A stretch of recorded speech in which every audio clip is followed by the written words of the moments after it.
The Laugh of Zumbi.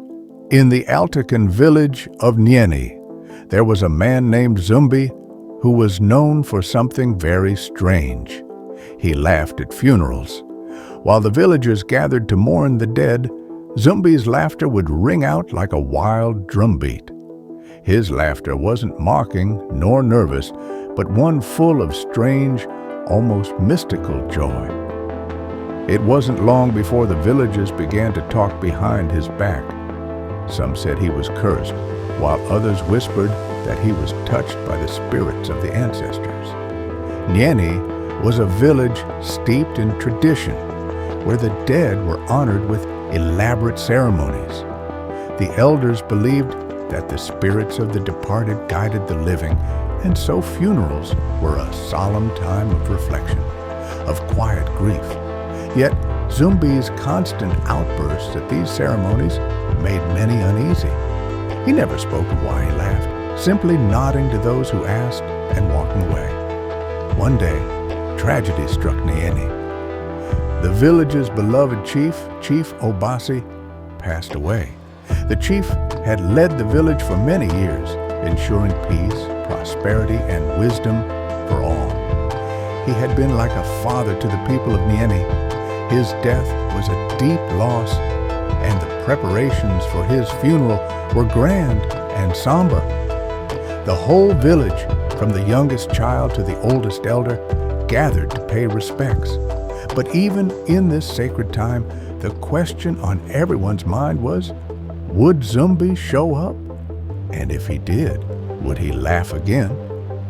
As the funeral ceremony began under the large baobab tree near the village square, Zumbi appeared at the back of the crowd, wearing his usual worn sandals and tattered cloth. His eyes seemed distant, as though seeing something far beyond the horizon. The mourners, their faces streaked with tears, turned to him, waiting for what might come next.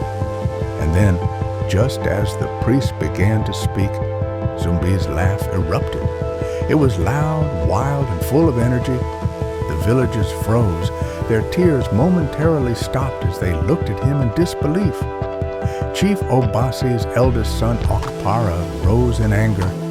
"Zumbi, how dare you laugh at my father's funeral?" Okpara shouted, his voice trembling with both fury and sorrow. But Zumbi did not answer. His laughter continued, growing louder. It seemed as if the very wind itself was carrying his laughter through the trees. Some of the villagers began to murmur angrily, others stepped back in shock, not knowing what to make of it. Zumbi wiped his eyes and, with a calm smile, simply said, "I do not laugh at your father.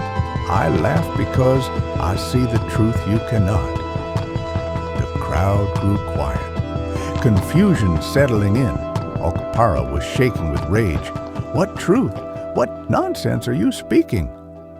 Zumbi shook his head gently. "You will not understand," he said, and with that he turned and walked away, leaving a silent, uncertain crowd behind. The days after Chief Obasi's funeral were filled with whispers. People speculated on Zumbi's strange behavior. Some said he was touched by the gods.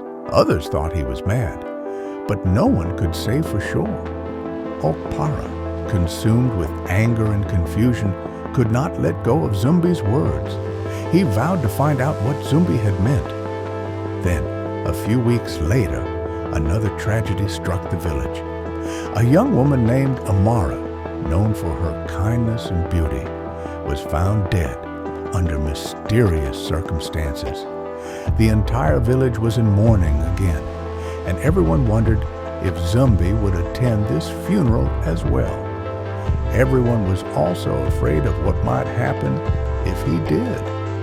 The day of Amara's funeral arrived, and once again, the village gathered under the baobab tree. The air was thick with sadness. Amara's family was at the front, tears streaming down their faces. But when the priest began to speak, the villagers tensed. They knew Zumbi would appear. And just like before, Zumbi emerged from the shadows, standing quietly at the back of the crowd. The moment the priest's words began to fill the air, Zumbi's laugh echoed out, unsettling and harsh. "Why are you laughing?" Amara's mother cried, her voice filled with grief and fury. "Why are you laughing at my daughter's death?" But Zumbi only stopped for a moment, then answered in a voice that carried across the crowd. "I do not laugh at her. I laugh because the truth is close, yet you cannot see it." The villagers stared at him in confusion, some murmuring in anger. Okpara, who had followed Zumbi's every move, stepped forward. His hands were trembling with rage. "What truth? Why do you speak like this?" he demanded. Zumbi did not answer, only turning away and walking back into the village. Okpara could not ignore the strange words any longer. He set out to investigate, hoping to uncover the hidden meaning behind Zumbi's laughter. He questioned the elders, spoke to the village healers, and searched for any hint that might explain the strange events surrounding his father's death and Amara's passing. As Okpara dug deeper, he uncovered unsettling rumors. Chief Obasi had complained of a strange, bitter taste in ash